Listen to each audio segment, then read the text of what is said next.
Thank you so much, Pernell. At this time, I would like to invite our president, Neal Rosenstein, to the stage. Thank you.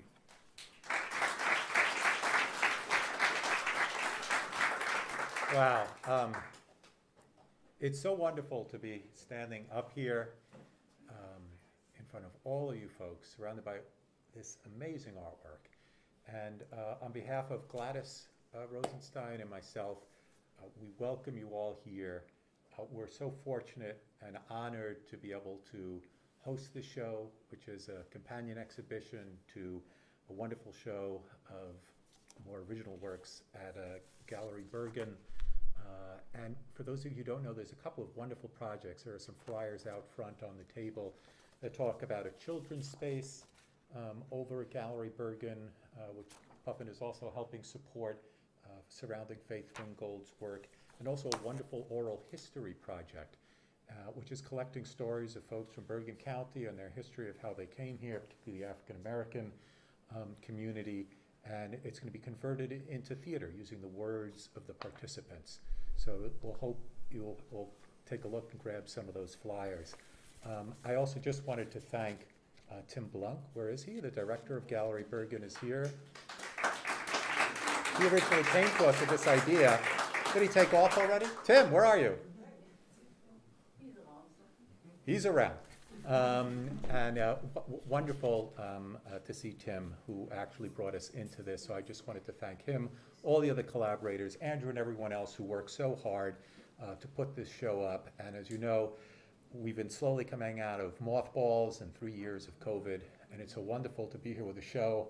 I know my father, in starting the Cultural Forum itself, want to see it, that synthesis, some things that Pernell said, of community, of communicating important ideas. And it could just be sometimes a picture that's beautiful. It could be something historical, but hopefully something meaningful and also conveying a message as well. And it couldn't have any better example of that than with Faith's work. And we're so happy once again to see all of you here, to see the artwork here. Look forward to seeing you at future exhibits upcoming at Puffin as well. Thanks.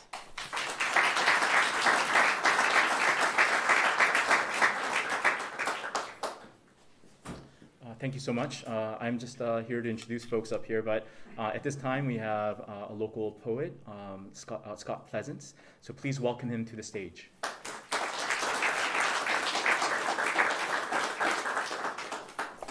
Wow, I want to reiterate all the wows that have been going on. This is really, really incredible. I'm so honored and privileged to be here.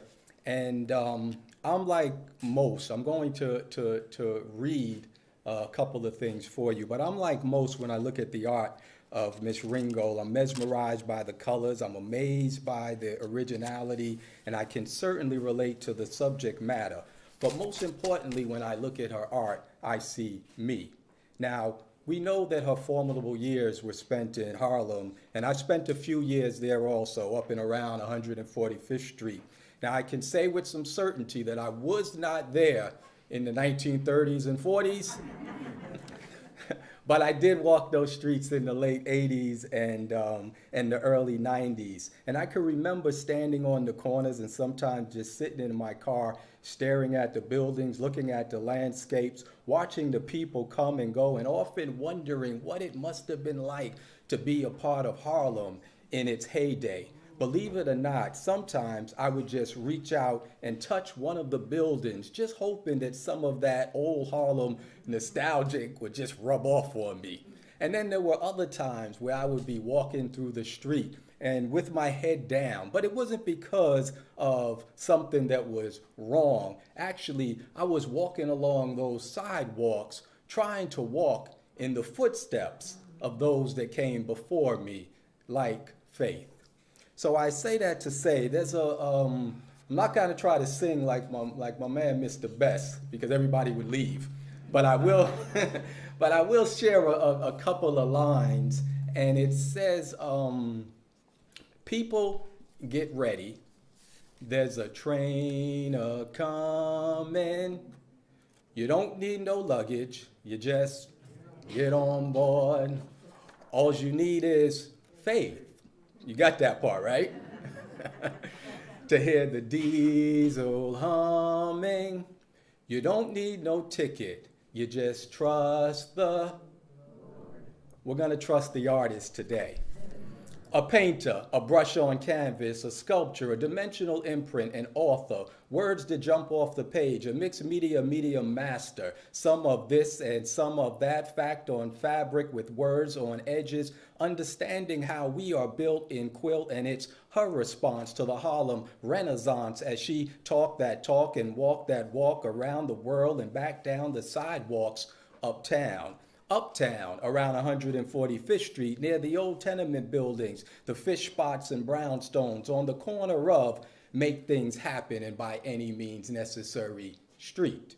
These sidewalks run parallel to the greatest jazz musicians that ever lived, and beside more artists than you can count, up the street, around the loop, decorated with writers and poets on every stoop. Those sidewalks, I'm told, are on the route less traveled, for the greatest souls of soul, we've been told, have taken their steps side by side for you and I, allowing those sidewalks to be our guide. With the young folks watching the motion from the fire escapes, looking down at the crowns worn by our kings and queens, adorned with the brims of fedoras. You see, this is back when they had shoe shine boxes and number joints on every corner. And on many evenings, it was said that you could see the artist standing on those sidewalks and actually counting the stars. For the stars during that time always seemed to be just within arm's reach. And when they wanted their dreams closer, they would make their way to the rooftop, through the last door, top floor, an exclusive entrance to Tar Beach. Now, as time moved on, before the seasons of age would change, allowing cracks to share these sidewalks, before wear and tear would become noticeable neighbors, many meaningful footsteps would leave their mark, an impeccable imprint with a purpose, placed in the midst of an evolution of Black art. And if you are like me and ever wanted to find those sidewalks, I'm almost certain that they can still be found. Matter of fact, right beneath your feet, on the corner of Make Things Happen and By Any Means Necessary Street. So I'll ask you, are you ready? Are you ready to find your sidewalk? Well, all you have to do is believe. Believe in the footsteps of those that came before you, their story, their journey, the journey of a young girl from Harlem who embraced a dream, who believed in the power of a quilt, and who painted eyes like mine, who carried her thread of masterpieces while walking with no fear. And when she was asked, how do we get to those sidewalks? She simply said, you can take the subway to Harlem and then fly. She said to fly with no fear. Why? Because flying is the easiest way to get there. Thank you.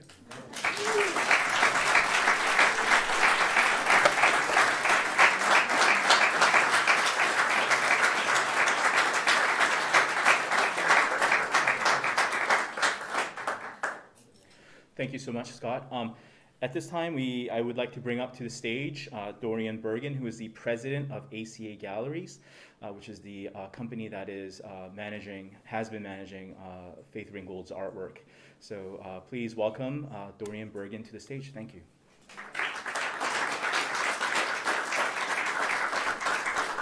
So much. I have a soft voice.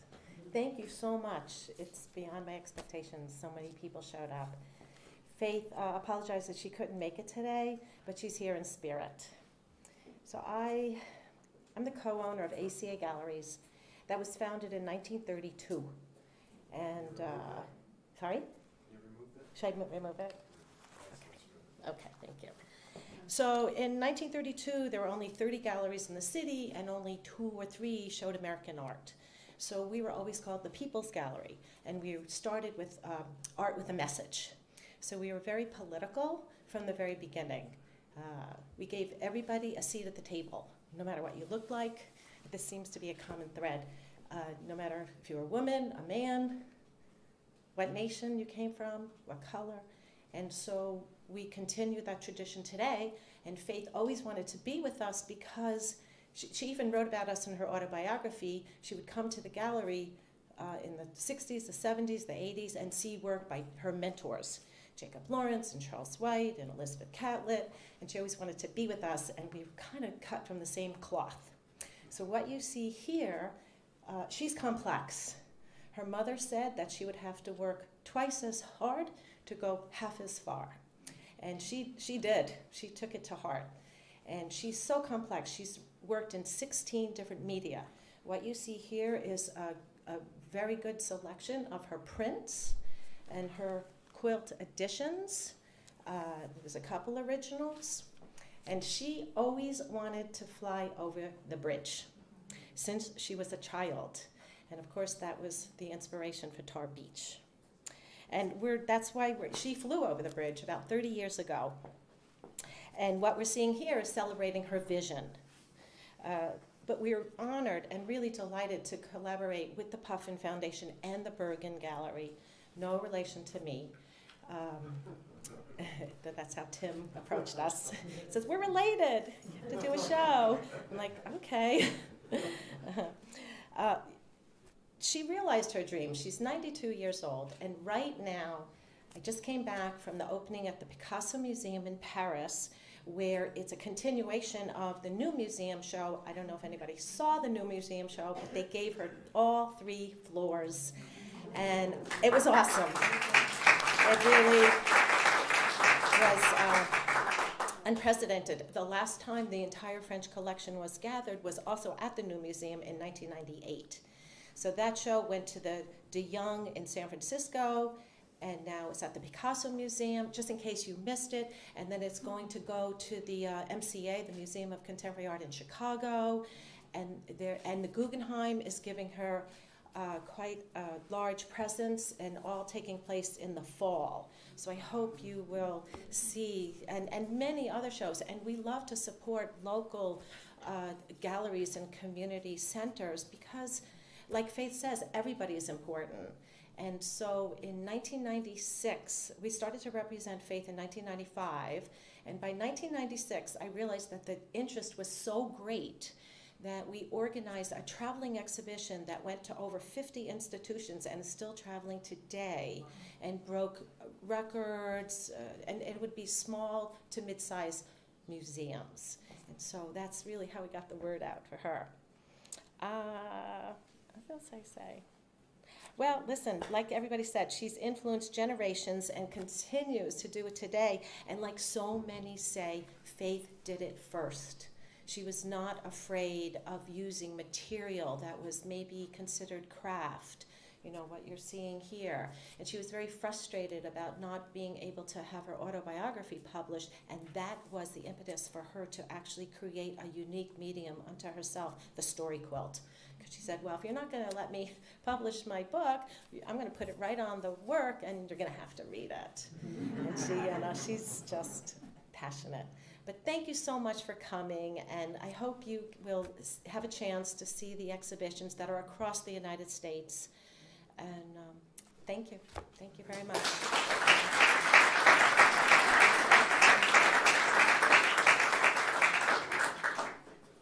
All right.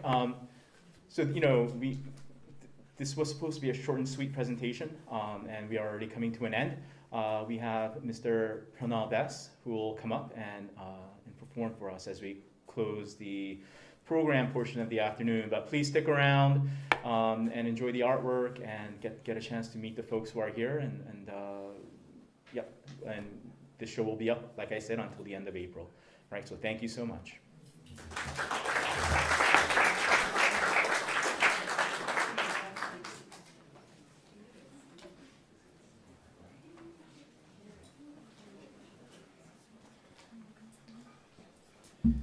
I'm still stuck on wow. Wow. Everybody say wow. Wow. You're believable. Yeah, so what I noticed is that when we share and give back, we plant the seed. And before the outside seed was the inside seed. So whatever we plant inside and it touches your heart, it just flourishes. So one thing that we all agreed on is that love makes the world go round. Okay, so what I want everybody to do is just make believe. The first part of creation is your imagination, and then there's verbalization, realization, actualization, and materialization. You can leave the last part out if you don't want materialization. So now, what I want everybody to do, and I'm sure you would agree, and this is very, very powerful, because when you plant that seed, it comes back. So everybody, 3 words. I am love, I am love, I am love, I am love. Okay, so what we're going to do, we're going to just take a moment of rhythm. I'm going to start you out. Because the voice was the first instrument. The drum gives you the rhythm. Like I remember Faith in one of her videos, she said, which one is one of her pictures? You on rhythm? Here's the rhythm.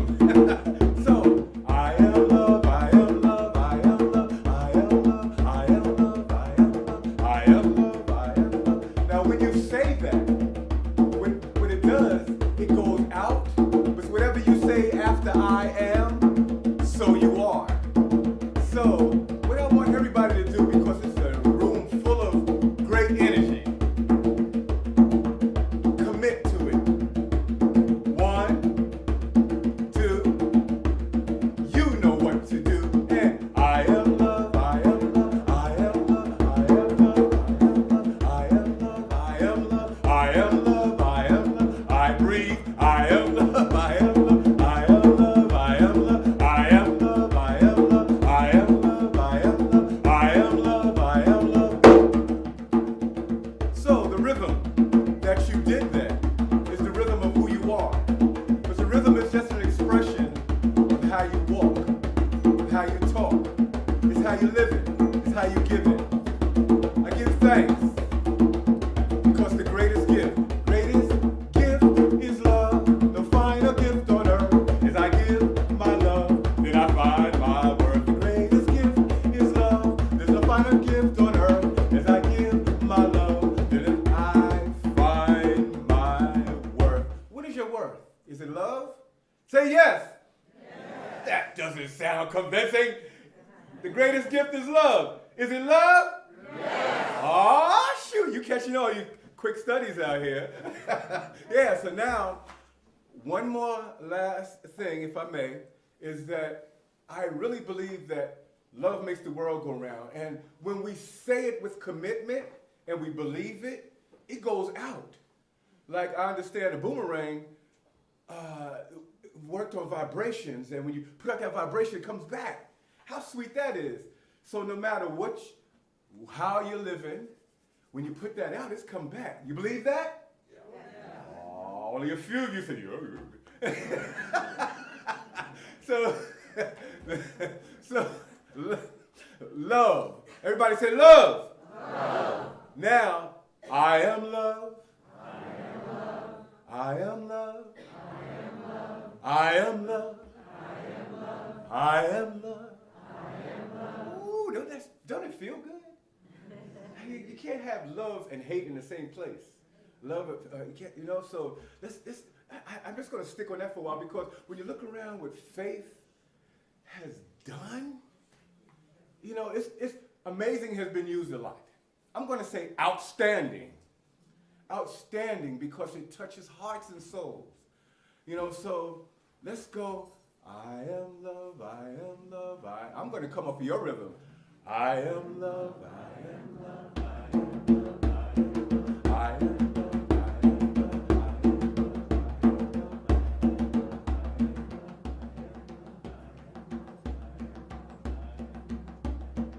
am love. So when I looked at Faith's name, I believe things unseen, before these pictures were drawn, she had to use her imagination. Imagination is the first part of creation, from what I understand. All you scholars out there, can you verify that? First part of creation is imagination. So now when you look at the pictures, I am love, and then ring. Ring, to me, is like a vibrational bell. I think of bell. And then gold. Gold is a priceless commodity that has unyielding value. So Faith, can't see, pictures, artwork, ring in your heart, gold, unyielding value, love. How about that? Everything is connected. There's no disconnect. So let us. Oh yeah, yeah. Oh yeah, yeah. Oh yeah, yeah. Oh yeah, yeah, yeah. I believe love is in your heart, mind, body, soul. From the start, when I look at the art, I feel the heart as a story is told. Beauty unfolds. Beauty is in the eyes of the beholder. Breath, breath, breath. Behold, there's life. It's quite nice.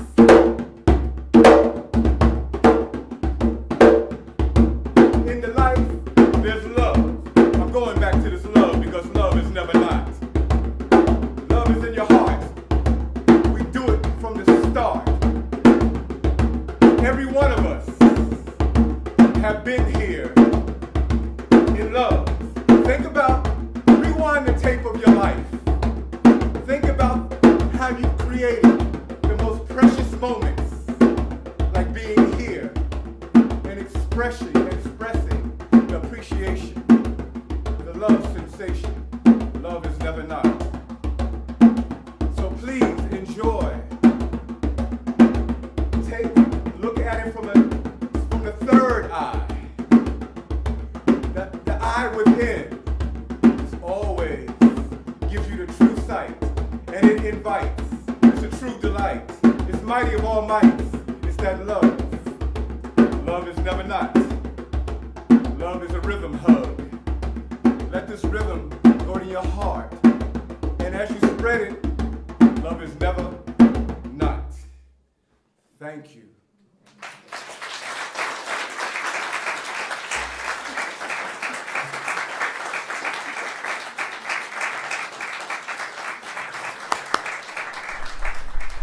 That concludes the program portion of this afternoon. Thank you everyone for coming once again, and please stick around, enjoy the artwork, and the exhibition is on view Monday through Thursday, so please come and visit us, and again, thank you so much.